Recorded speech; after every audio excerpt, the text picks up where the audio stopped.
Hello, everybody, and welcome. It's great to see you all here. My name is Melinda German, Associate Dean for the Undergraduate Programs in Business. Dean Wright apologizes. He was called out of town and could not be here with us tonight. I'd like to extend a special thank you to my colleagues in the Clay Center and to all the finance societies for co-sponsoring this event, and a very special thank you to the Villanova Financial Club. This event has been going on for 12 years because of the Financial Club. And if you put that in perspective, some of you 12 years ago, I don't know how old you were, 6, 7, 8, think about that. That's how long these folks have come out here and worked with our students. The Financial Club is basically a group of Villanova alumni who work in financial services. They came up with this brainchild, this particular program, to help our students across the university prepare for interviews on Wall Street. And it is because of these folks that so many of our students have gone on to land great internships and great jobs across the financial services arena. Tonight's program is truly one of many that our alumni do to support our students, and we are forever grateful to each and every one of them. Thank you so much for being here. I want to congratulate everybody here tonight who's come out to participate in this event. You will learn a lot of good insider information that you can then put to good use. Take advantage of everything this night has to offer. Please don't just stay for the panel and scoot out after that. There is a networking reception, and you'll learn just as much at the networking reception, meeting some of the friends and alumni that have come out here. It's a great benefit to you, so please do take advantage of that. So without further ado, I would like to turn the program over to Todd Sullivan, who is Managing Director at Morgan Stanley. He's been involved with this program for quite a while, and he will open the program and introduce our panelists. Have a great evening. Thank you.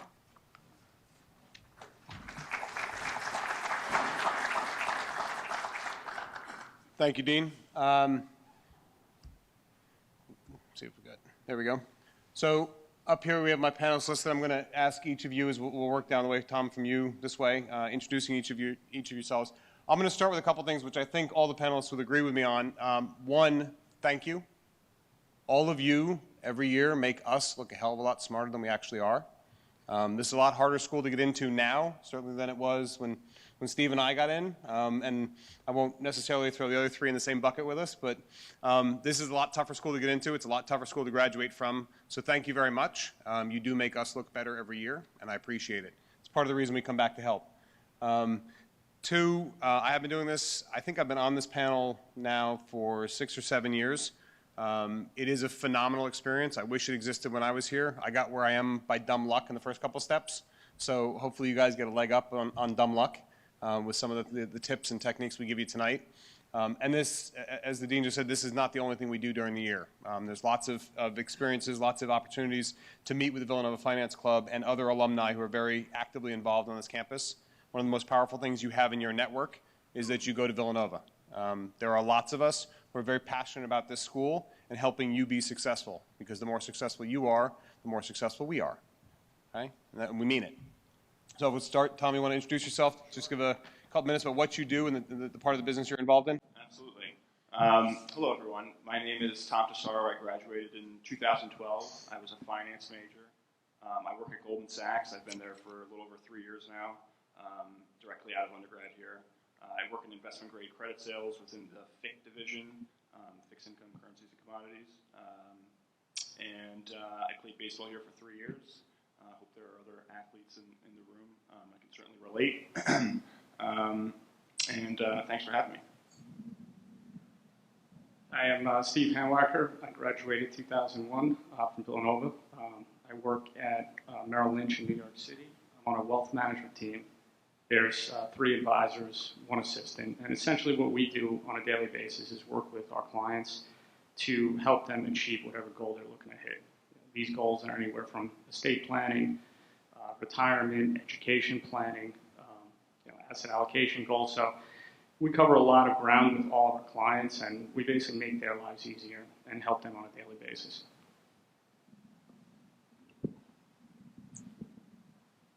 Hi, I'm Leslie Graham. I work for Bank of America. I started right after graduation in 2011. I started there with a finance management program, so I'm in the corporate finance group, currently working with the credit card portfolio, specifically on existing accounts, and what we do is forecasting, planning, investment decisioning, valuation. So basically all of the hot topic items you hear about in your finance classes, that's what sits within the finance shop at Bank of America. Hey, I'm Esposito. I graduated in 2011, and I've been with Jefferies Finance the last 4 years. Jefferies Finance is Jefferies' credit underwriting group, so any, probably familiar with leverage buyouts, any committed transaction that Jefferies does, our group's the one that does all the underwriting work, you know, the background on the company, going through the financial models, and really just making sure that our credit underwriting committee is fully aware of everything that this company can and cannot do, and that eventually, you know, they'll be able to pay back the loans that we provide to those companies. Thank you all. I have slides for each of them, and you'll each get a copy of the deck. So you'll have, you know, kind of 2-3 bullet points of who each of us is. I'm manager director at Morgan Stanley. I run a division called Securities Operations for the institutional business. That's the traditional investment banking part of Morgan Stanley. And I'm responsible for all of the operations supporting our cash equity, fixed income, financing, and syndicate businesses. So IPOs, bond issuances, as well as secondary trading in equity and fixed income securities. I graduated from Villanova in 1995. I started my career at Lehman Brothers. I spent almost 10 years there in about 9 different jobs and operations, and moved to Morgan Stanley in 2004. Since joining Morgan Stanley, I've run all the fixed income derivatives. So I've done a lot of the same things and been around a lot of the same things that Tom's worked on. And then took over the securities job about 2 years ago. So, you know, if anyone wants to talk about any of those things, you've now got an idea of what some of us do here. I'm going to take you through now is some of the rest of what happens on Wall Street, give you an idea. How many of you are not VSB students? We have to do better in marketing than non-VSB students. How about that? It doesn't surprise me the VSB students are all here, because as I've explained to a couple of ladies over here that interned for me last summer, I can beat you guys with sticks and you still show up for the interviews. I've been trying to get some of your colleagues in the other colleges, so after you leave here tonight, if you've got friends who are interested in careers in business, maybe pass off a copy of the deck so they have an idea of who to talk to and what Villanova alums would be interested in helping them. I'm going to take you through what probably for all of you VSB students is going to be a little bit of basics, a little bit about the different parts of investment banks and financial services industry, what we do. The main message is to show you that all of our jobs are not all sales and trading and banking. Okay, that's not where all the opportunities are on Wall Street. Most financial institutions, and certainly the big banks, JP Morgan, Morgan Stanley, Credit Suisse, Deutsche Bank, UBS, Merrill Lynch, B of A, are set up in a structure like this. They're multidimensional. They've got lots of different businesses. I'm going to take you through each one of them. I'm not going to go into a ton of detail. There's a lot in the slides. You can look at that. But there's a brief description of each part. And as we get to the second half of this presentation, where we give you the answers to the test, you'll understand why I'm giving you this background information. So investment banking, so this is the part, the ISG part of the business. It's capital raising, sales trading, prime brokerage, research. It's what you would traditionally think of if you looked back into the 1980s and thought about Wall Street. Okay? It's not retail stock brokerage. This is the institutional side of it. Okay? This is bankers who are doing deals, M&A, advisory services, raising debt, raising equity capital, sales and trading operations, so where Tom's working. Prime brokerage, which is offering banking, leverage, and operational services to clients, and then research. So this publishing research, getting customers, mostly institutional customers, ideas on what to do. That is one piece of the financial services business. It is a place where there are jobs, but there are a lot fewer jobs there than there used to be, and there are a lot fewer jobs there than there are in the rest of the bank combined. So I'm going to show you some stats from Morgan Stanley in a minute, just give you an idea of where the jobs are. We get into the next one here is private banking and wealth management. This is where Steve works. Bill Donnell, who's one of the founding members of the Villanova Finance Club, is also in wealth management, also at B of A. This business is basically it's high net worth or wealthy individual investment advising. As Steve said, it's about problem solving, it's about working with your clients. It's a much more person-to-person retail business. And I don't mean retail meaning small, I mean direct point of sale, right? It's personal relationships. Steve and I were talking about what does it take to grow business? I mean, 10 years of talking to somebody before you might get the first check. You know, that's a very different business model than my career. Okay, so if things like that scare you, don't talk to Steve. If those things like those interest you, you might have an opportunity. That's not a job I could do, but it takes a specific skill set, it takes a specific personality, but you can be highly successful. We get to asset management. So this is asset management, investment management. It sometimes looks like mutual funds. It sometimes looks like hedge funds or funds of funds within a bank. It sometimes looks like private equity. This is investment vehicles managed by an institution for sometimes their high net worth customers, sometimes outside institutional investors, sometimes just direct investors into those funds. But this is a business where they directly manage assets and investments for customers. Shared services, which is where I work, it is where Leslie works, the way it's been defined here. It's legal and compliance, it's finance, it's operations, it's technology, it's human resources. There are probably dozens more that I'm offending on the street who haven't gotten their own category in this bucket here. But these jobs here are all the things that actually make the institutions work. It is the places that are growing. It is the places that have more headcount now than they used to, and frankly, in many cases, have more headcount than groups like sales, trading, banking do. If you look at financial services and Wall Street today, you will see that the shift of headcount, the shift of resources, has moved away from the risk-taking, transaction executing, and moved towards compliance, enforcement, technology, support services, control. Right? And so what you're seeing now is growth in places like legal and compliance, growth like places like finance. Leslie's going to talk a little bit when I'm sure some of you will have questions about careers in finance. The program she's in is going to give her opportunities to see financial control groups, modeling, forecasting, business prediction, right? Things that you've studied in finance class but didn't know we actually do in the real world on Wall Street. Those are the kind of things done in the finance division, which is part of shared services. In operations, we've got a 1,600-man organization, man and woman organization, supporting both the institutional and wealth management business. Sorry, that's just the institutional business at Morgan Stanley. 1,600 jobs. I think fixed income is probably closer to 1,000. So we outnumber the fixed income business, we outnumber the equity business. You put them both together, maybe not so, but it's a huge manpower organization executing what has become a much more important part of this business. These have all developed into professions in their own right. When I started in this business a little over 20 years ago, these were places you started in order to get a job in one of the revenue centers. The reality is these jobs have become as important or more important in some cases than some of the sales, trading, and relationship functions. And they have become, as I said, a profession in their own right. This is the hiring profile for Morgan Stanley this year. We hired in North America, firm-wide, full-time analyst hires. Investment banking did hire the most. They hired 101 analysts this year. Okay? In operations, we hired 90. In the company, which company is going to include things like administration, cost reduction, community affairs, a lot of the backbone of the company, another 69. Fixed income, so sales, trading, and fixed income, hired 51. Technology and data, 48. Global capital markets, which is a subset of banking, 38. Institutional equity, so your equity sales and trading team, only hired 29. Wealth management, 23 more, and that's a skewed statistic because that only covers Manhattan. When you go across the whole country, they hired a lot more analysts. We have about 17,000 FAs, so I'm positive we hired more than 23 analysts this year. Investment management, 14. That is our managed funds, private equity, mutual fund business. Research, 11. BRM is the repo business, so that's financing. 6 in North America, 6 jobs.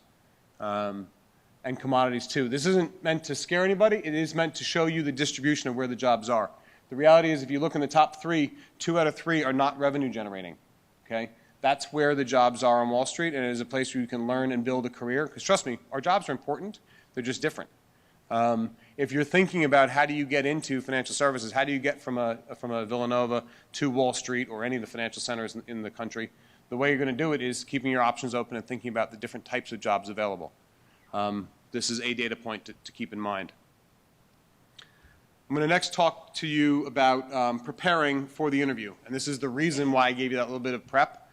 The reason this program was created 12 years ago is because George and Bill and I and a number of other alumni came back here and started recruiting at Villanova to hire Villanova students. Because we all went here and we were kind of biased and thought we were pretty smart and that we were worth hiring. And so we figured there were more students here that we'd want to hire. And when we came to talk to students, we were right. They're smart. You guys are intelligent. You're well educated. You're well read. You're hardworking. You've got good work ethic, but you didn't know how to interview on Wall Street. Now I was talking to Melanie, I think it's Melanie, our camera person there earlier. It was not necessarily known that Wall Street has a culture and has expectations about how you behave when you come talk to us. Maybe we're a little bit elitist, maybe we're a little bit closed-minded, but we do have a bias as to what we expect. And when you go to schools like Penn, and you go to schools like Columbia and Princeton, they are bred from freshman year to know how to behave when they go to interview on Wall Street. And we didn't teach anybody that at Villanova. So when you all came, you were smart, and you were well-read, and you were hardworking, and you had a great work ethic, and you had a great attitude, but you wore things like purple shirts, and no tie, and maybe khakis and a button-down instead of a suit.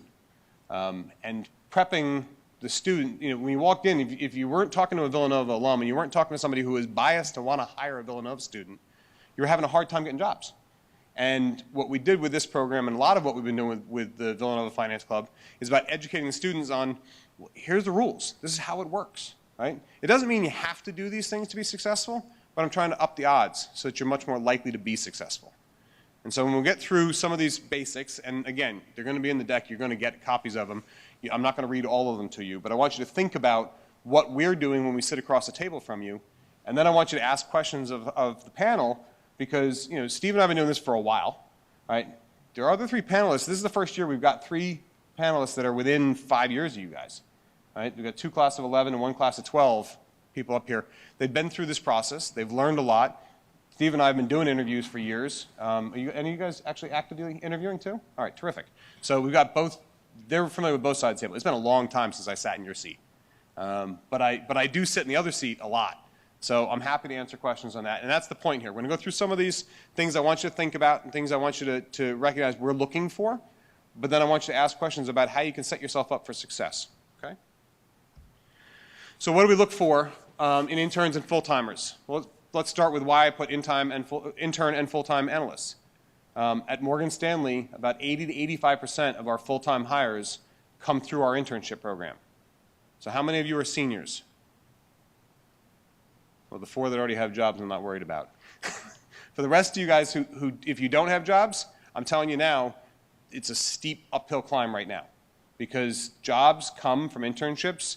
Internship interviews happen in the spring semester of your junior year. Okay? That's probably the most important part of your interviewing schedule is going to be the spring of your junior year. You want to learn all the answers you can learn before then. You want to ask all the questions you can ask before then. If you are a senior, it is possible. Right? I will be back on campus at some point this fall. I'll hire 1 or 2 more Villanova students. But most of the hiring that I need to do, I already did last spring, and they worked for me all summer, and most of them got job offers, and that's who's going to be my full-time analyst next year. Okay?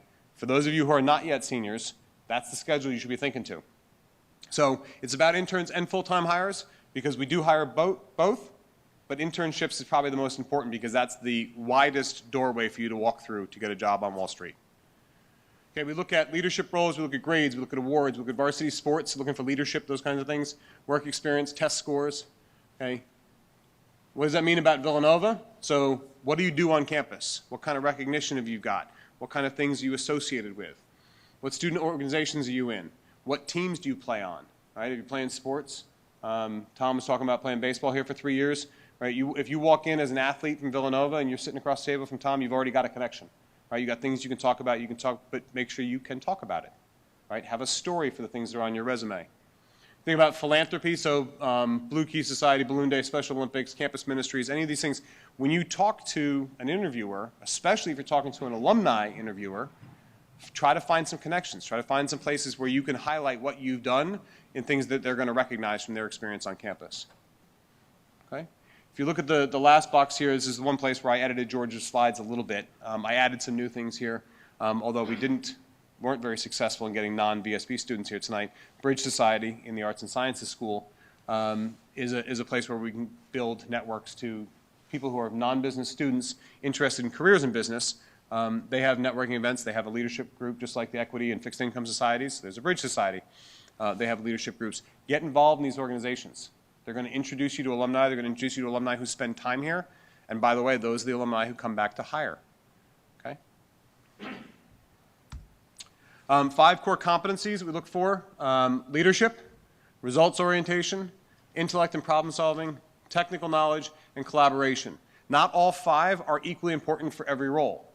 I would suggest if you're probably interviewing for a finance program, your technical knowledge around finance rules, finance theory, finance accounting rules is going to be more important than it is when you come talk to me in operations. Understanding what we do in operations, understanding what operations is different from sales and trading is going to be important. So understanding the business, less about technical skills for me. Working together as a team, being able to demonstrate that through collaboration and group projects. I mean, most of your classes require these things, are going to be much more important for an organization like mine, where I got 475 people around the world working on solving problems. That's what we do in operations. Intellect and problem solving. The good part about the intellect is you're here. You're somewhat self-selected. You're all smart. You wouldn't be here if you weren't. Okay? The key for that point there is, how do you differentiate yourself, right? So it is about grades sometimes. It is about doing things that are above and beyond, a little bit harder. Results orientation, again, talking about what you've accomplished and having a story for what you've done and being able to tell that story. And then obviously leadership, as I talked about, societies, organizations, activities, and playing a role other than being a member of everything. Interview best practice and tips. So research in advance. Do your homework. Okay? I'll now sound like a father. School is not that hard. Okay? You can add a little bit of time before interview season to learn about the companies you're going to interview with. Understand what we do. Understand what division you're interviewing with. Understand who some of the people are. Career Center is pretty good about telling you who it is that's coming to interview. Find out if they're alumni. If they are, Google them. If they're not, Google them. Find out if they've got anything published, if they've done anything. Be amazed how many Villanova students, when they come to see me at an interview, have already Googled and found out that this video from some year, last year, 2 years ago, 3 years ago, is on the web somewhere, and you can see it. I was sitting in one of those seats for all those years, but getting to see those things, maybe hear something I said in one of those speeches and then repeat it back to me in an interview makes a big statement. Okay? Find out what people have done. Most of us are involved in some way in the industry. We get our name printed in something. We're on a panel for something. We get quoted in something. It gives you opportunities to have an icebreaker to open up a relationship with the person you're meeting with. So understand what's going on in the company. Understand what's going on in the industry. Know the position. Okay, and this is critically important. If you're coming to work or interview to work for me in operations or Leslie in finance, don't come in and tell me you want to be a banker, right? If you go on an interview with Tom, don't talk about the equity markets. He's a credit guy in fixed income. Talk about why you've always wanted to read the credit market section of the Wall Street Journal first, right? Talk about why that's the most interesting thing, and how it is that you've found in every single paper you've ever read that says that prices and yields move in the opposite direction, and somewhere in that section of the Wall Street Journal every single day. If you want to talk about deals, right? You're going to come talk to Anthony. That's Andrew. That's all about understanding how he thinks about, and you're going to ask him questions about how he thinks about deals. Understand what he does, and understand what the role is that you're interviewing for. Okay, and please, this does not happen often at Villanova, but it does happen a lot when I interview. Understand which firm you're interviewing for. Don't tell me how much you want to work at Goldman Sachs. Okay, there's particular animosity between the two firms. We can sit on the same panel, but that's about it. And then know your resume. This is an important one. This is the part where you guys, it's not about me giving you the answers, it says you wrote the answers. But know what's on your resume and know why you put it there. Right? Have a story that connects to some part of what we're looking for, the leadership, your results orientation, your academic achievements. Right? Why'd you put it on the resume? Have a little story about it. Okay? Because that's what the interview is. The interview is about me trying to get you to talk about what's on your resume, talk about what you've done, so I can make a decision that I want to buy you. Right? That's what this is. You're on a 22-minute sales pitch. Okay? We tell you got a half-hour interview, you can't talk for more than 22 minutes. It's not possible. I'm going to walk you in the room a couple minutes late, and I'm going to walk you out a couple minutes early so I can do some paperwork. And in the meantime, I'm going to ask a couple questions. So maybe you're going to get 22 minutes to talk. In those 22 minutes, it's a sales pitch. Right? So think about what you're selling and think about how you're going to sell it, because it's you. Think like the interviewer. So remember why we're there, right? Understand that we're trying to figure out whether or not we want to buy you. Okay? You're also trying to figure out something about us. You're trying to figure out something about our company. And you're going to come in having questions to ask us, but make sure you think about why you're asking those questions. If you ask a completely generic question in the interview that you ask in every single interview, it's probably not helping you understand much about that job. Those are the types of questions that get better asked in the pre-night, the night before. All right, when you get to meet with somebody or you get introduced to somebody or you go to an analyst panel, maybe we bring some recent grads back here to talk about what they do. Those are times to ask the generic questions. You want to ask me questions that are impactful that I'll remember about you. Okay? First impressions, dress to impress. I joked about it a little bit before. No eggplant shirts. Okay? No mauve shirts. I can wear maybe a mauve tie once in a while. You can't. Not yet. Okay? Gray or blue suit, white shirt, red or blue tie. Simple. Right? And women, a similarly appropriate outfit. Get your shirt pressed. I don't know what they're now. Maybe it's $1.75. Maybe it's $2. Get your shirt pressed. All right, have the suit pressed, have your shirt pressed. Okay, suit pressing, if you hang it back up when you get home, now I'm going to sound like your mother. If you hang it back up when you get home, it probably lasts through interview season. Okay, get the shirt pressed each time you wear it. Okay, send it out to the laundry. There's laundry delivery services around here. Get it cleaned. Makes a big difference. Okay, nobody's ever not gotten a job because the suit looked too good. Okay, proper decorum. I did for the first time in a long time when I sat down here. I turned off both my cell phones, put them on the table. All right. When you walk into an interview, make sure your cell phones are on silent at a minimum, if not off. I know you think they're just on vibrate. I can hear the vibrate. I also can see your face change when you're wondering like who's calling and you want to touch it and you can't because you know you're not supposed to. Just turn it off. It's 30 minutes of your life. Review your resume. Know what's on there. How many of you guys smoke? I'm not going to remember. Be honest. Put your hands up. How many of you smoke? Seriously? That's awesome. Now I sound like a dad again. I used to smoke a lot, okay? Don't smoke before you go into an interview. There's no upside to it, okay? If you can last an hour, and I hope you can, chew some gum, don't smoke for an hour, go do your interview, then you can light up right afterwards. I don't care. You are never going to offend anybody by not smelling like cigarette smoke, okay? Some people hate it, and some people are like me. I was a 20-year, 3-pack-a-day smoker. You're going to piss me off if you come in and smell like cigarettes because I can smell them a mile away. Okay? So don't smoke before the interview. Don't chew gum during the interview. When the interviewer comes out, and typically it'll feel like you're in the gauntlet. You'll be sitting in some kind of holding pen, maybe with some keepers around you. We call them analysts, but some keepers that are sort of watching what you're doing. And trust me, they're interviewing you too. When the door opens, if you know which door is for you, stand up. If you don't, stand up anyway because it might be for you. All right? Introduce yourself, put your hand out, reach out, say, we try not to make it feel like you're a caged animal, but it is going to be a little bit intimidating sometimes, right? But don't be the guy I got to ask if you're John and are you going to come in now and talk to me? Seem eager, seem enthusiastic about it. Walk over, firm, dry handshake. I know the dry part can be difficult. This can be a nerve-wracking experience. Keep a tissue in your pocket or something. It's kind of off-putting, I'm sure, for you too, if you get a wet, clammy handshake. Think about that. Right? Put yourself in our position. We're reasonable people generally, but anything you can do to not stand out on the negative side is going to help. Look me in the eye and introduce yourself. If you're in a place, if you're in any kind of setting that has name tags, right-hand side, not left. Everybody always puts them on the left, which totally natural human behavior. Most of the panelists probably got them on the left, right? Yeah.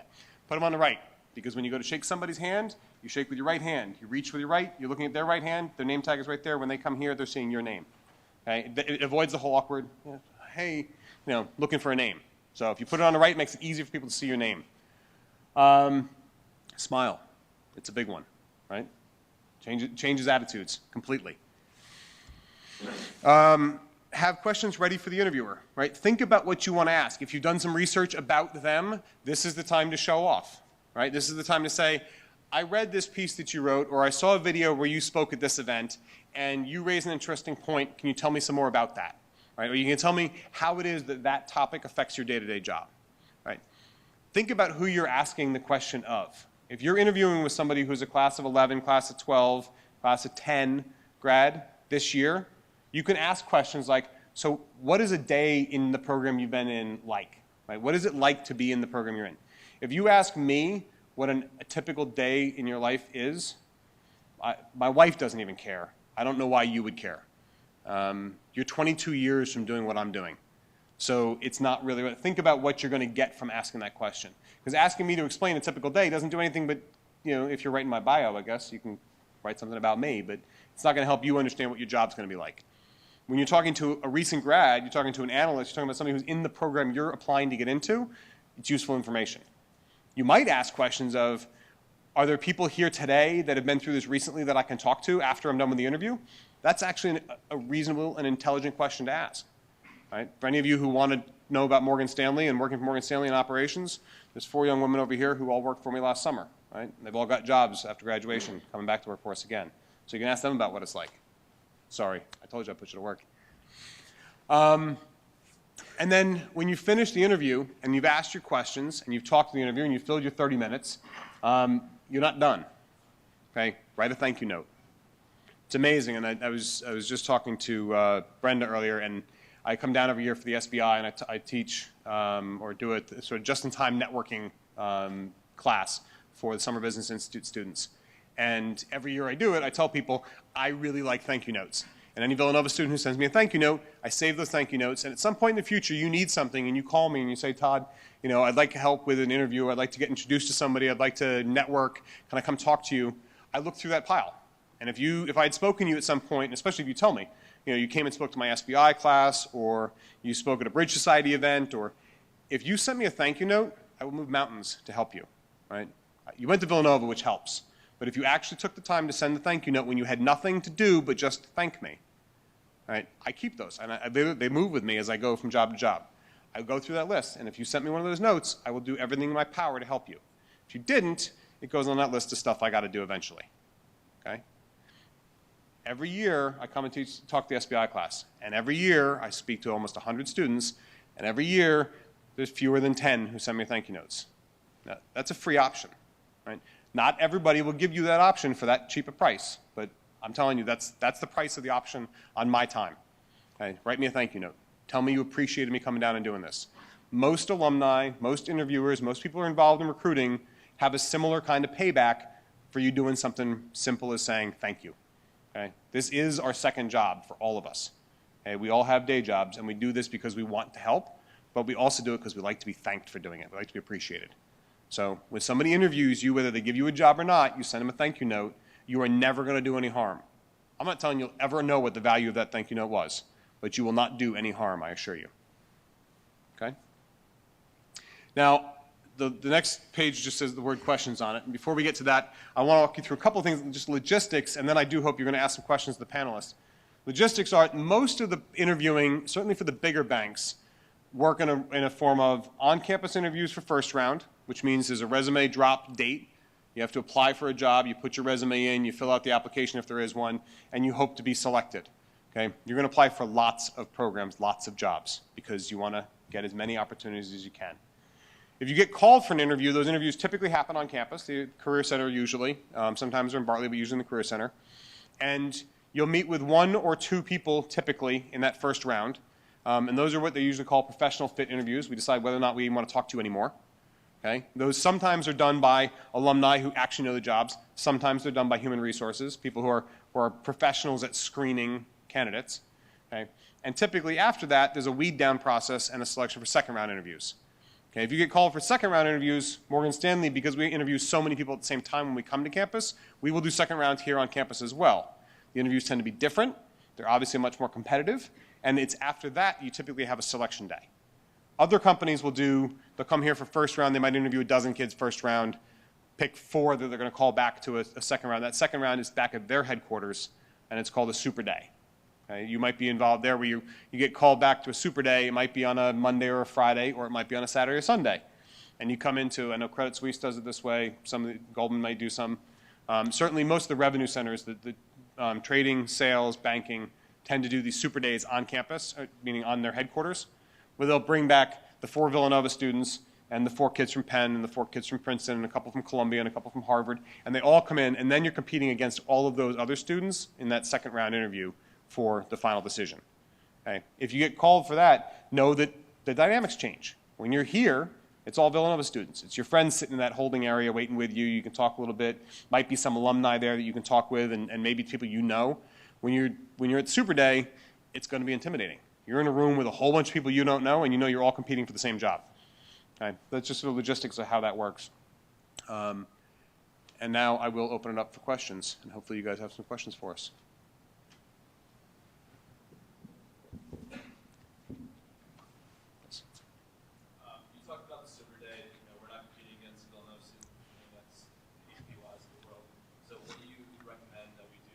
What's that? Harvard, Princeton, Yale? Yeah. They don't get their own acronym. I don't give a shit about them. What should we do to, I guess, build our brand when we're at the Super Day and kind of get a leg up on our competition, I guess? You want to talk about it, Tom? I do think that, especially I'm surrounded by those, Princeton, Harvard, Yale grads all day long, and I'll tell you that a lot of the ones that I've, was started out as an analyst with are really no longer with the firm either because they did something on their own. They went to a startup, whatever it may be. So I actually think Villanovans are actually at a distinct advantage when it comes to, competing against Harvard, Princeton, Yale, just because it seems like there's a little more hunger and drive. I know from my perspective, it wasn't easy. I wasn't the smartest guy in the room. I played sports and I tried to find, my way in. So I would have, as we've spoken about a couple times up here, I would have, your story down pat and try to have a unique spin on things. Unfortunately, there's no one way of doing it, but you really just have to dig deep and see what it is that you're interested in doing and relate it to your story. So. Anybody else want to? Yeah, I can touch on it. Tom kind of touched on it a little bit, but I think Villanova students have an advantage in that you all have great personalities, right? Not every single person that goes to those Ivy League universities has the personality that you all do and joined all the clubs that you do. They may be quants. I've spoken to many, and not just, specific to the Ivies, but sometimes you'll get in touch with people and they just don't have a personality. You can't relate to them, in an interview. So your job, when you're in that interview, again, Todd said it, but it's to sell yourself. So part of that is not just selling that, you're the guy that will be able to run the model. It's you're the guy I want to work with at 2 a.m. You've got a personality. We could talk fantasy football. We could talk anything. And that's going to be what differentiates you, because I'm never going to remember that you got the, brain teaser question right and somebody else didn't. But I am going to remember that we were able to reminisce over, you went to Georgetown, I went to Villanova, and we talked NCAA basketball. Like, that's going to be what I remember. So make sure you're up to date on everything on your resume, and you can speak to all your hobbies, because eventually somebody's going to go, what do I want to talk about? Oh, I've got that in common with them. So you want to be able to latch onto that and run with it, because the more you have in common with that person, the better chance they check the yes box when you're done talking.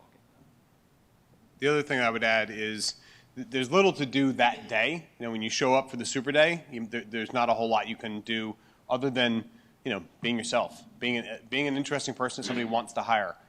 It's been one of my most compelling stories when people ask me how I went from being a political science major at Villanova to having a career on Wall Street. And my stock answer to that is, well, I'm a hell of a lot more interesting at a cocktail party than somebody that studied finance for 4 years. I can talk about politics. I can talk about history. I can talk about military events. It's a lot more fun than talking about Black-Scholes model. The prep you can do ahead of time, though, is to take advantage of the tens of thousands of Villanova alums that are working in and around the financial services industry. We are a passionate alumni network. Right? Find out who from Villanova works at the company that you're called back for a Super Day at, and talk to them. Right? Find out who's in that division that you're interviewing for a job in, whether it's fixed income sales and trading, or it's equity sales and trading, or capital markets, or operations, or finance. Find some Villanova alums, start cold calling them, and asking if they can help you understand, can you come in for an informational interview? Can you do some just-in-time homework, right? And who knows, you might actually have a connection with some of these people, and they can put a call in for you, right? Trust me, it helps, right? Having a network to lean on, and having somebody who can say, yeah, I know him, or he's gone through the same course of study I did. I know it's really tough. It's a smart kid. I want to meet with him first, or let me get on his interview schedule, right?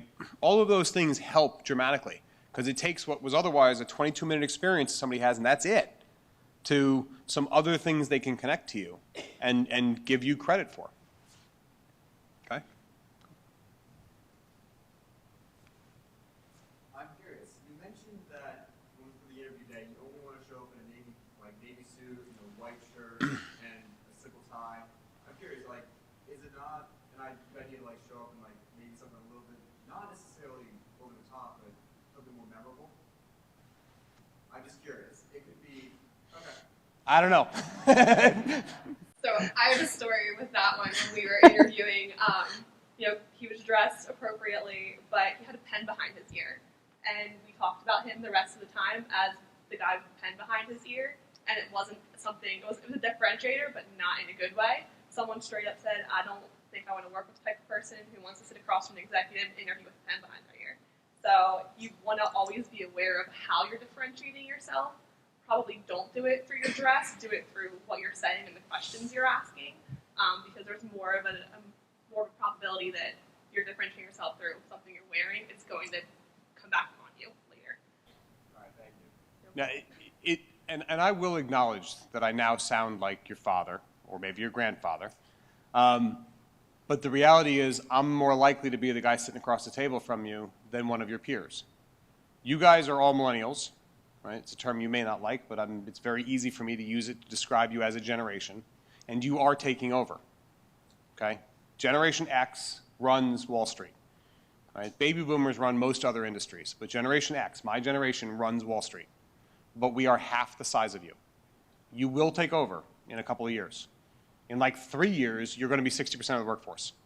Okay, so it is a dramatic shift that's happening, but right now, I'm still the boss. So what I think does matter more than what you think when it comes to decision making today. I do think you're right. There's a shift happening, right? And it will happen probably quicker, maybe not in fashion, but it'll happen quicker in financial services because the baby booming generation has already retired. Right, so the shift will be faster. My generation will get overrun very quickly. I can have a whole discussion with you over a drink sometime if you want about the psychology of being Gen X in business, because it kind of sucks. We had to come in and learn the baby boomers rules, and then we thought we were in charge, and now we have to learn the millennials rules because you guys are going to take over. But right now, those still are the social norms of Wall Street. If you've got a reason to own a dozen suits and you got a couple of them that look like this one, right? You might get away with it coming in because you wear a suit every day and they're all cut to measure and it works. But if you own one or two suits, make it a gray or a blue suit, okay? Wear a white shirt or a blue shirt or a red tie or a blue tie. You're unlikely to impress somebody in a positive way in fashion. You might, but you're unlikely to offend anybody in a blue suit, gray suit, white shirt, red tie, blue tie. Like, I wouldn't wear blue, blue, blue, but put something in there. The other big one, and George always mentioned it, I forgot so far today, white socks. Don't wear white socks with a suit. I don't care if you take the white socks, take them out to the driveway and spray paint them black that morning. Get a pair of black socks. Black socks, shoes match the belt, and dark suit. Anything else to address? Wealth management, you might get away with it, right, Steve? No, still no. I just don't see the risk reward. It's not worth it to you differentiate yourself between what you say. Not I would look the part because first impression definitely matters.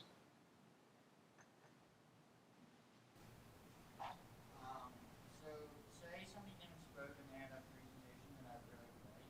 Would it be better on my thank you note to ask them to send me the presentation, or would that be like a demand, or how would that come out?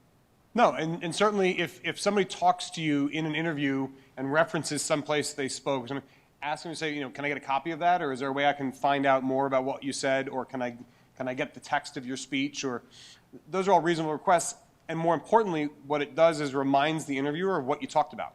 All right? Because what you're trying to do, as much as I do appreciate thank you notes and as few as I do get, it is really nice when I can really remember who it was I was speaking to. So that if I meet you at some alumni event in the future and you remind me, and I remember your name, that's a helpful association. Answer? Anybody, any different? I mean, I certainly wouldn't be offended if somebody asked me if they could get a copy of. And if I don't have it, I don't have it. But And it is really important to do that thank you note. It is a differentiator, and a lot of people don't do it. I spoke at Merrill Lynch event a couple of months ago.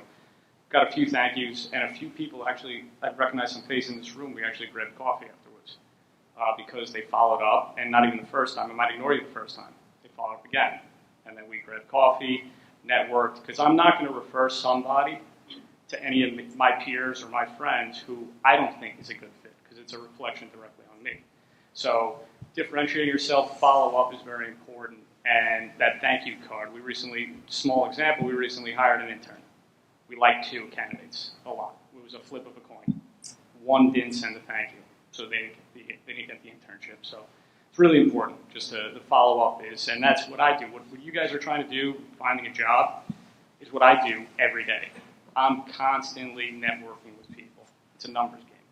I meet somebody, they might introduce me to somebody else. They might introduce me to somebody else. So I'm constantly, and I just built a big network of people that I talk to.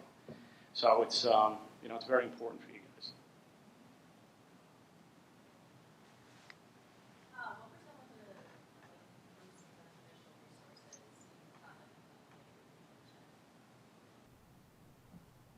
But for those of you who used any resources at Nova to get an internship, because Steve and I will stay silent now.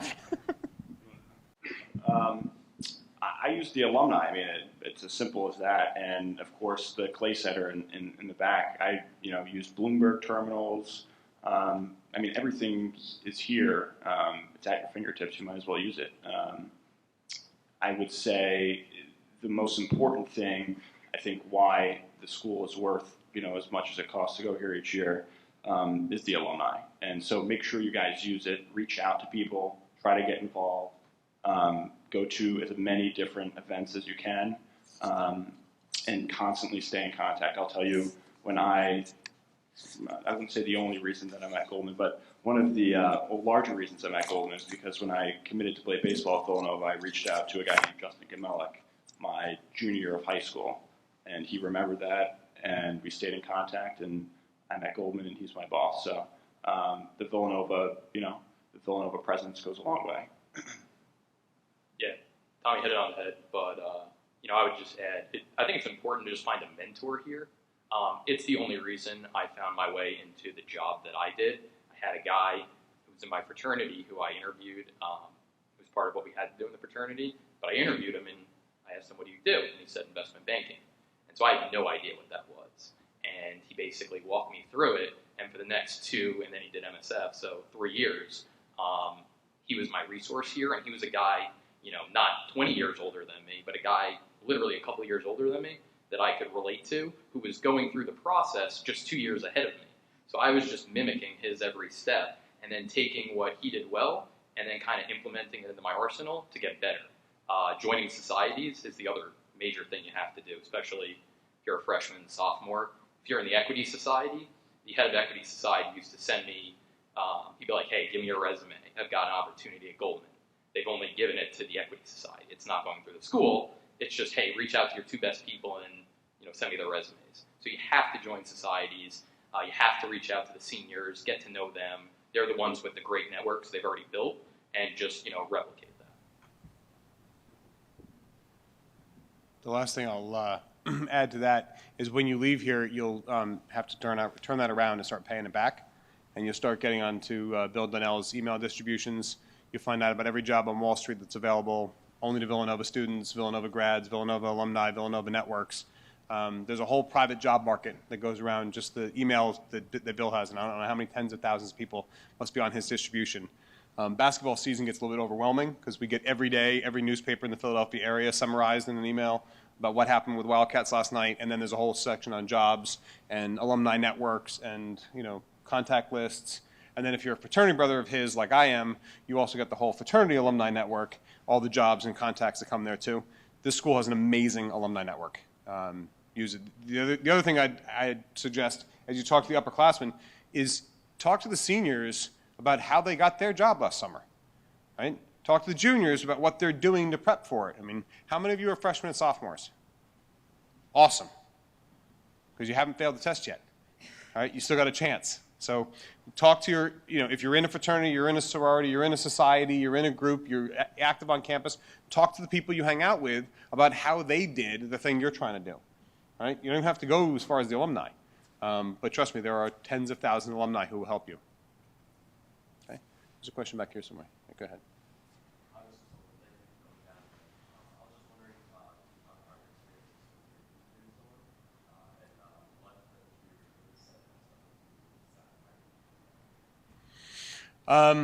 The most impactful decisions are not the ones made in the 22 minutes that I actually talk to somebody or listen to them talk. It's what did they do to get to know me beforehand or after? What did they do to network? I don't do every interview Morgan Stanley does here on campus. I come down once in a while and do them. But what I do is I make myself available to Villanova students all the time for networking.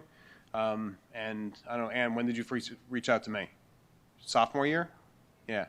So Ann talked to me for almost 2 years before she got a job working for me last summer. The reason that internship happened last summer is because Ann kept calling, kept talking, kept catching up with me when I was on campus. Those are the things that really stand out to me, okay? In the 22-minute conversation, I want to know, are you somebody I want to spend 12 or 14 hours a day sitting next to, okay? Work has gotten a little better, at least on my side of the business. We're probably not 14 hours a day that much, but occasionally it is, and that's the time when you really want to make sure you can sit next to this person for 14 hours. All right, you can do anything for 8 hours, but when you got to sit by next to somebody for 14 hours a day, you want to actually be able to sit with them. You want to know that they're going to carry their own weight, they're going to be a team player, and so is it somebody who can tell me how they've done that? Can they talk to me about how they've worked with difficult people and made it tolerable? Those are the types of questions that I ask because it's about personality. Some of being here makes it somewhat self-selecting. You're smart, you're here. Right? I've got some metrics that I can look at that can judge your intelligence reasonably well. What's your GPA? How'd you do on your SATs?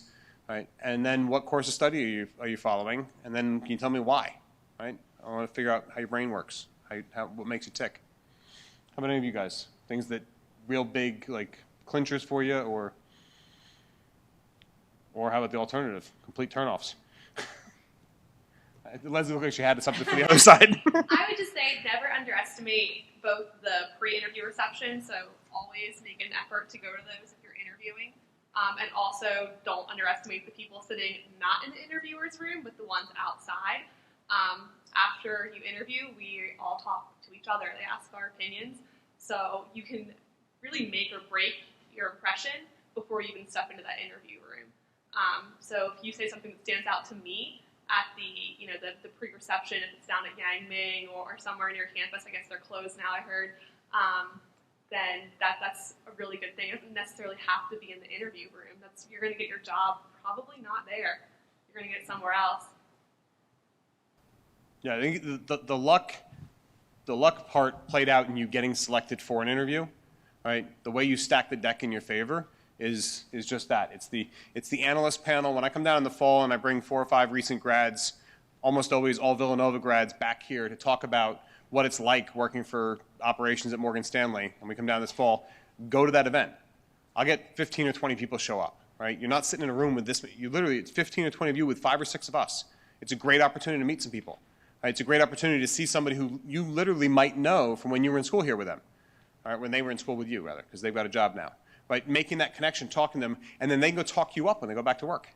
Right? And then when your name comes through on the resume drop for interview selection, you get picked first round. Okay, and then you got to go hold your own in the 30-minute interviews. But while you're doing that, the analysts that are sitting out in that holding area, right, I call them handlers, they're watching you, right, and they're listening to the questions you ask them. They're also listening to how you behave. All right, you walk out of the interview talking smack about the interview. Trust me, they're remembering who said what. Right? If you come out and you make some great complimentary statements about, wow, you thought it really went well, the interviewer did a really good job asking questions, you got to talk about this, this, and this, maybe you repeating something you thought was impactful from the interview makes them repeat it at the summary session. Because at the end of the day, we sit around with a pizza and a couple of beers and decide who we're going to call back tomorrow. Right? And then tomorrow at lunchtime, maybe we don't have the beers because we're going to drive back to New York, but we're having pizza again, and we decide who's getting a job. And those decisions are literally made an hour or so. So you haven't even sent your thank you note yet, and we're making the decision about whether or not to call you back. But I guarantee you, more often than not, what Steve was talking about happens. Right? That coin toss, we're not really sure, all right, we'll go back, we'll make the decision on Monday or Tuesday. Well, guess what? I get a letter in the mail on Monday, and I don't get one from the other person. On Tuesday, we make that decision, it's easy.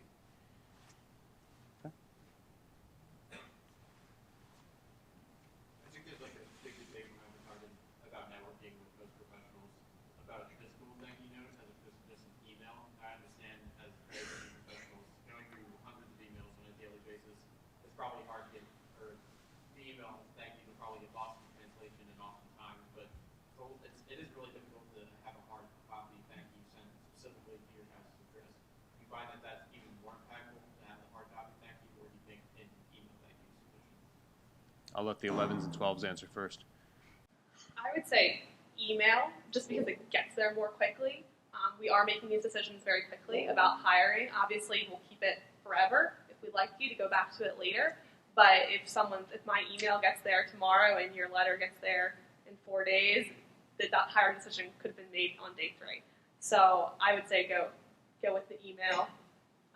With the hard, it's a culture shift change that's going on right now. So some people prefer one, some prefer the other. You just have to take a gamble. I would always go with the one that gets there more quickly, personally. What do you think, Steve? I like both. Yeah. You need to send an email just because if the decision's being made in 24 hours, obviously the handwritten note probably won't get there, but I think a handwritten note is a little bit more personal. And if you reflect on something in the conversation in that note, look forward to seeing you soon at a Nova event, something. Yeah. I just think it goes a little bit further and it becomes a little bit more memorable. So I get about between 300 and 400 emails a day. I've never missed a thank you email. Okay, meaning I see what it is, I know what it is, and if it's going to mean something in the next 3 hours, I'll remember it. Right, and that's the context of when it matters. But I don't throw away the thank you notes. Right, they move with me from office to office, from job to job. They stay with me, and I literally will go through them when people ask me for favors. I'll say, well, have they ever thanked me before they ask me for this favor? Okay, and I think the answer is absolutely both. And in both, I think it's even more important in the email, but it's also important for the handwritten note.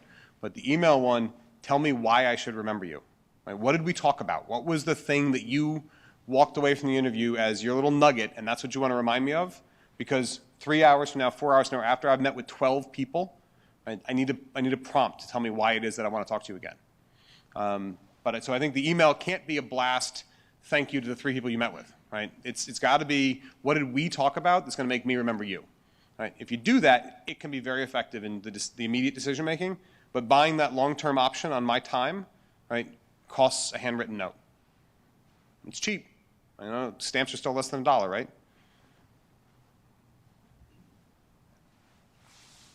In regards to your comments earlier about our generation, it's said that. Now I sound really old, right? It's said that we're entitled when we enter the workforce. How would you say that we could avoid expressing that persona? What do you see as the biggest problems from students that you hire from universities? So as somebody who's spent a lot of time, and we've spent a lot of time as a managing director group at Morgan Stanley talking about it, that sounds like an assessment made by my generation to qualify what you guys are doing. I don't think you're actually approaching life with the air of entitlement that we think you are. Okay? So if that isn't talking around your question, I don't know what is. I don't believe you mean to come in thinking you're entitled to things, but you have very different expectations as a generation for what life is going to provide, what life is going to give you, what you're going to get from life, than my generation does. My generation is a much more cynical generation, much more self-reliant. Does not believe society is going to do anything to save us. We gave up faith in things like Social Security and politics and politicians and government a long time ago. We grew up looking at faces of our peers as missing children on the back of milk cartons. Nixon was impeached. You know, that was our childhood. The end of Vietnam, hyperinflation in the 70s, divorce rates skyrocketing. Like, just we got very cynical. Your generation doesn't approach life the same way ours does, and so we're having a hard time interpreting what that means. But I agree with you. There is a perception that the way you behave in the workforce is different. It is my belief that we are going to have to get used to you, because you're going to replace us very quickly. I do think the more aware you are of that, and the more aware of who is my boss, and what has my boss's experience been, and now we're getting to why I was arts and science major, not a business major. This is more philosophy, right? Be aware of who you're talking to. Be aware of what my experiences are. Be aware of what I've done to get where I am, and recognize that you may want to take a different path, but be respectful of what I'm asking. Understand why I'm asking. The things that drive me nuts are people who spent 6 months working for me and come and tell me they've learned everything they can possibly learn in this division, and it's time for them to move to sales and trading. And I look at them and go, well, shit, I must be an idiot, because I've been here for 22 years and I'm still learning. Okay? Understand what it is you're saying, and understand what my motivation would be and what you want to get. Right? Help me understand you. That was a very deep philosophical answer to your question. It's a good question. I think just showing that level of awareness helps. Right? Recognize that I'm going to think about your actions differently than you meant them. You've probably been doing that for 20 years with your parents. Right? They've definitely misinterpreted everything you've tried to do for the last 20 years. Okay? That's what we do. Have a different view or things to add? No, just have it's important to have a really good attitude. You know, if you're asked to do something that you don't want to do, just do it and put a smile on your face and get the job done, because that shows. I know it's not the best work in the world sometimes, but it just shows that you're willing to do anything, and then you will get rewarded eventually. But yeah, you just have to have a good attitude. Quick example: my associate yesterday, we were preparing to do an event, so it's a lot of compliance paperwork. Compliance is getting a little bit crazy, so I asked her to just prepare these lists, do this, this, this, and I got the oh really, and that's the last thing I wanted to hear. I wanted to get done so I could do my job and just keep bringing in more business and talking to people. So good attitude goes a long, long way. You'd be surprised. Yes. I was just going to ask, so a lot of times in interviews they ask, like, what are the firms you're interviewing with? How do you answer that without I always think it's kind of rude to say, like, I'm interviewing, without, like, dropping. I don't know, Tom, would you take offense to somebody who's also interviewing Morgan Stanley? Not at all. I think it's great. I would say I think it's perfectly fine to be open and honest about who you're interviewing with. They should be aware of it. I think, if I found out that someone was interviewing at Morgan Stanley or JP Morgan and I thought this candidate was great, it's only going to make me want them more, because I don't want them to go to Morgan Stanley or JP Morgan. So yeah, I think it's absolutely fine letting them know where you're interviewing.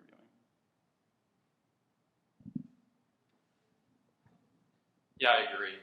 It helps set expectations as well, right? I think it's great. If you're interviewing at Goldman, that means you're probably a pretty competent candidate, and it's good that we're actually going after you and trying to, get you to join our firm. But what I would say is you want to set expectations. So if I just think you're interviewing at Jefferies, and you told me it's the only place I'm interviewing for, well, I'm going to pound the table really, really hard for you when it comes to, is it you or the Duke kid? And I'm like, this guy's only interviewing at Jefferies. He's told me multiple times. And then I find out you get an offer at Goldman. That's going to reflect poorly on you, but also reflect very poorly on the university. So I think you got to be very open about it. There's no downside, really, in my opinion, to saying I'm interviewing at all these firms. I think the only qualification I'll give to that, and because when I come here for operations, I interview people from lots of different majors. So I do interview lots of arts and science students, lots of engineering students. And they're often looking at things like GE management program, the Johnson & Johnson program, Morgan Stanley, Goldman Sachs, JP Morgan, maybe Barclays down in Delaware. They're looking at a bunch of things. If they all seem logically aligned, I got no problem with hearing the whole laundry list if I ask that question. I think there is a potential risk to saying you're not interviewing with anybody else, because either I question why you're not interviewing with anybody else, or you're not being truthful with me.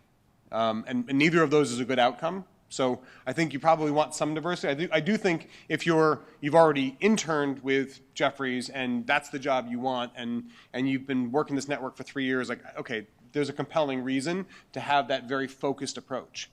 But I would be nervous, especially if I'm here interviewing a senior and they're only interviewing with me. Why? Because that's kind of crazy. But flip side is if they're interviewing for a pharmaceutical sales job and an engineering firm in Chicago and with me in New York, it's like, okay, well, where's your direction? What do you want to do? Right? What have you done to figure out where you want to be? And I recognize at 20 years old you have no idea where you want to be, but you got to have some general direction ideas. You got to have tried some things, and this is where you use your alumni network. You talk to people, you figure out, because I don't want to know that you're still doing some soul searching while I'm thinking about committing probably upwards of $150,000 to $200,000 in investment in you before you become productive. And so, you know, putting it in that context, I think, is important. You know, some firms hire numbers, so they'll take the Army approach. Lots and lots of soldiers, and then we'll figure out who the officers are, right? Some, though, and most of us in investment banking, financial services divisions, typically are trying to hire the best. And so we want very focused, because we're going to invest a lot of time and money in you, we want you to have a payback. And so I want some surety that the direction is something you've actually thought about. It's not like you applied for every job available at Villanova. But I do think it's okay to tell me who you're interviewing with. Just think about what that answer tells me.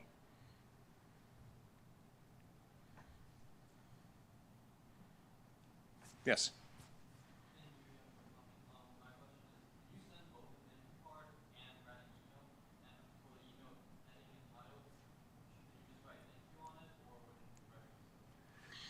You can write thank you. I don't have filters specifically set on my emails.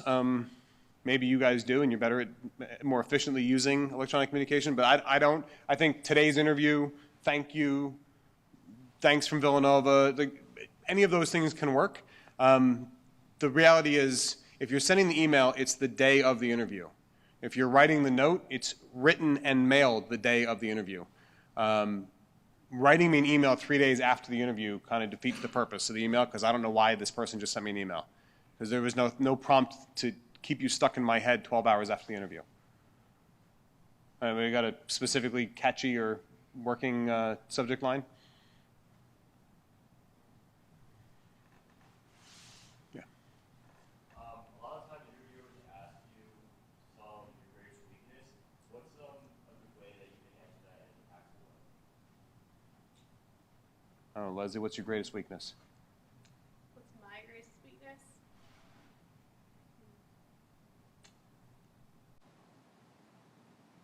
I have no weaknesses. So I work at Bank of America now. I know sometimes that I can be a little bit, I like to do things and get them done by myself.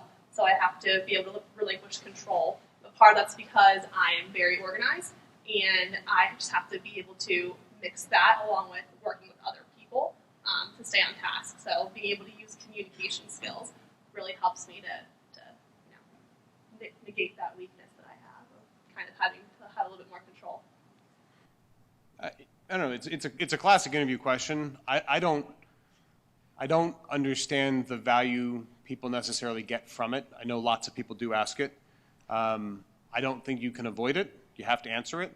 I do agree with Leslie, thinking about how you might identify something that somebody could interpret to be a development area, and then what you've done to develop yourself there, or what you've done to provide some air cover for that. For me, I mean, it's easy because I'm at the senior level and I've already got the job.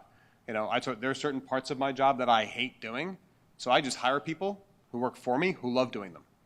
Right? There's my type of job, operations, is there's three, you can take probably any job and break the groups into 3 or 4 skill sets that are necessary to be successful. And the reality is you have to have all of them, but you probably only are passionate and love 1 or 2 of them. Recognizing that somebody else loves the other ones means that's how you build a team effectively. Right? So my management team is not 7 people who look like me, or who think like me, who act like me. Right? There's 7 people who do things very different than me, because I already do the stuff that I'm good at really well. Right? They do the stuff I'm not so good at really well, and together we make a hell of a team. being able to recognize that that's what you need to do in every situation in life, and find people who are better at the things you're not good at, who like doing the things you don't like doing, right, is how you build an effective team, is a great way to talk around the fact that I have weaknesses and I didn't tell you any of them. Right? So, nobody has weaknesses in sales and trading and fixed income, right? Most of them are personality related.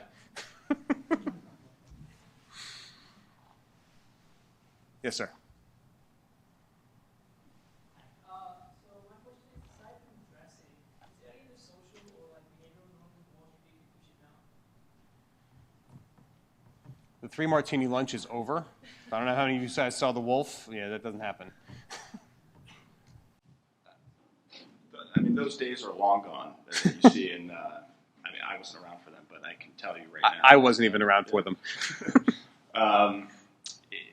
I don't think there are any particular cultural norms that I stress, but coming in, I think we've said it a bunch of times tonight. You just want to be the person that's the first one in, the last one out. When I first came in, people would say, "Oh, that really doesn't matter anymore," but I think it does, and it will always matter. And coming from Villanova and finding a way to differentiate yourself versus those that are also in your analyst class from Princeton, Yale, Harvard, that's one way of doing it, outworking people. So that's all I'd say. I think the dress code one, we kind of joke about it every year when we come down and do this presentation. It's not that all of us actually like wearing the suits and the shirt and ties that we do.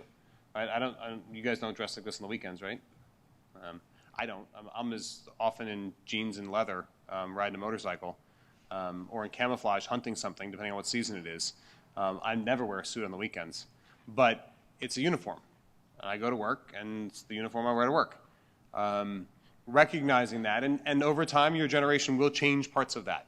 But parts of it you'll learn to identify with and wear as a part of pride in the uniform. As I said, it has changed, right? Ties have gotten more colorful. They've gotten more fun. Suits have gotten more trendy. People do go through the fashion cycles in suits. And then there's people like me who look at it and go, "No, I'm wearing a suit every day for the rest of my career. I'm not going to move my wardrobe every year with a new fashion. Plus, I don't really have a model's body, so I just wear a traditional suit." You guys will move the needle a little bit, but that's part of recognizing it is a culture, right? You're joining an organization, you're joining an industry that spends a lot of time together. And if you're going to buck all the rules and all the traditions and all the customs before you even start, I'm not sure I want you in my club. Like that's what goes on in people's head when they're meeting with you, thinking about, do I want this as the next recruit to our industry? Does he get that there's a history here? Does he get that there's a culture that I'm going to be part of? And are they going to respect that? Right? Then once you're in the club, you can start trying to change the rules. But you got to get in first. I think we got time for one more, and then we're going to do some wrap up from a couple of the other societies. Yes, ma'am.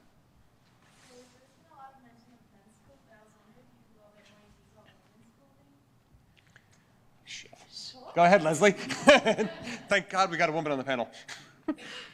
Again, just like with the guys, you don't want to stand out in a negative way. So, make sure, I would honestly, for interviews, go with pants. Skirts just a little bit too iffy.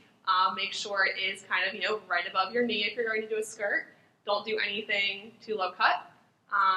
No flashy jewelry. Just keep it as simple as possible, and definitely the full suit as well. So either a matching jacket and bottoms. You can go with a suit skirt if you want to, but I would really just keep it more, jacket, pants, nice shirt. My industry is a little bit different. We're not as much, women don't have to wear the button down, so a nice blouse, but again, not low cut, no fancy jewelry, just as simple as possible. Wear stuff your dad would let you wear. Another one, if you, like with your hair, that's a big thing for girls. If you play with your hair, pull it back. So little things like that. You don't want anything that'll be distracting you during the interview. So that's another one. So. I haven't had that problem for quite some time. Probably since I left Villanova.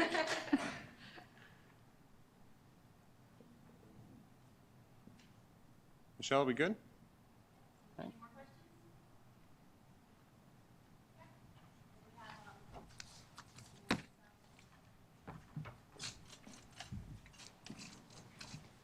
So we just have a couple of points to make. First of all, we want to thank the panelists for coming down today. I mean, they really take time out of their days to recruit for us. They want us. We are really smart, and they know that.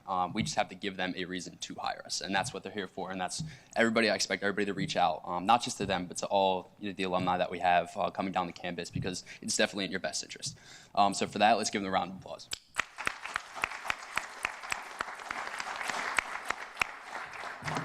So why I'm up here, so, as they said, getting involved in school and clubs, and in particular with the business school, is very, very important. So me specifically, I'm the co-president of the Wall Street Society. I don't know how many of you are familiar with that. It's only the second semester that's in operation, and we're growing right now. So basically, we are a current events club at our core. So like they said, we are very, very smart people. We are very textbook smarts. But when we go to interviews, we don't always connect the dots. So that's what we do at the Wall Street Society. Guarantee you, at least some of your interviews, they're going to ask you, what's your opinion on China? What's your opinion on immigration? And how does that relate to the business world? And that's things that we talk about in the Wall Street Society. So for that reason alone, I really anticipate this club growing in numbers. Again, it's only the second semester. We're really trying to recruit people that want to have educated discussions about a lot of these hot topics, because it's going to help you, one, be able to interview better, and two, just have a better understanding of the world around you and how it relates to the careers that you're going to go into. And for that, I'm going to hand it over to Sean. Hey guys, just want to say thanks again to the panelists and of course the Clay Center for setting this up. My name's Sean McKernan. I'm the president of a new club called Alternative Investment Society, and what we basically do is focus on the opportunities and specific strategies that are implemented on the buy side, so hedge funds, private equity, and venture capital. And I'll hand it off to Cindy. A little short, so. Okay. Hi, everyone. Thanks again to the panelists. Thanks, everyone, for coming. Thanks to the Clay Center. Brad said it really well himself, so I'll be really quick. I'm Cindy, co-president of Mergers and Acquisition Society. We focus specifically on investment banking, and then we also delve a little bit into private equity and venture capital. So with that, I'll turn it over to the networking reception so everyone can make their way over there, and thanks again.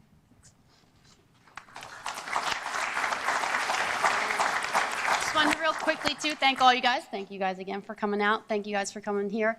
Do want to invite you to stay for the reception. There's some refreshments back there for you. But just to let you know, we do have alumni employers here that want to meet you. They've come here specifically to meet you. So it'd be great if you could stick around for a little bit, give them a little bit of your time, get to know them. I think everybody up here mentioned the importance of building your network and getting to know people and starting to get your face out there. So this is a perfect opportunity for that. So with that, head on back, get some food, get to know some people, and thanks again for coming out.